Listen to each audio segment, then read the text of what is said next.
সকাল গোসল করে, আর্লি মর্নিং গোসল করে। গোসল করার পরে তার উত্তম পোশাকটা পরিধান করে, গোসলটা করে ফরজ গোসলের মতো, আদর সুগন্ধি খুশবু তার সামর্থ্য অনুযায়ী ব্যবহার করে।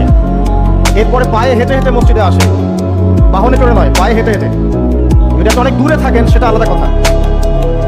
এবং ইমামের কাছাকাছি বসে, মসজিদে আসার পরে যতটুকু সম্ভব হয় সুন্নত পড়ে নিল, নফল পড়ে নিল, এরপর ইমামের কাছাকাছি এসে বসলো। ইমামের খুতবা শ্রবণ করে মনোযোগের সাথে। খুতবা শ্রবণ করার সময় কাউকে কষ্ট দেয় না।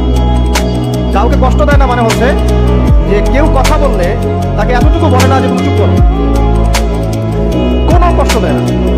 ইমামের খুতবা শ্রবণ করে, নামাজ পড়ে ইমামের সাথে। এই ব্যক্তির আমল নামায় নবী সাল্লাল্লাহু আলাইহি ওয়াসাল্লাম বলছেন যে প্রত্যেক পদক্ষেপের বিনিময়ে 1 বছরের নফল নামাজ আর 1 বছরের নফল রোজার নেকি লিখা হয়। জুমার এই সমস্ত নেকি নষ্ট হয়ে যাবে যদি আমরা এখানে আদব রক্ষা করতে না পারি।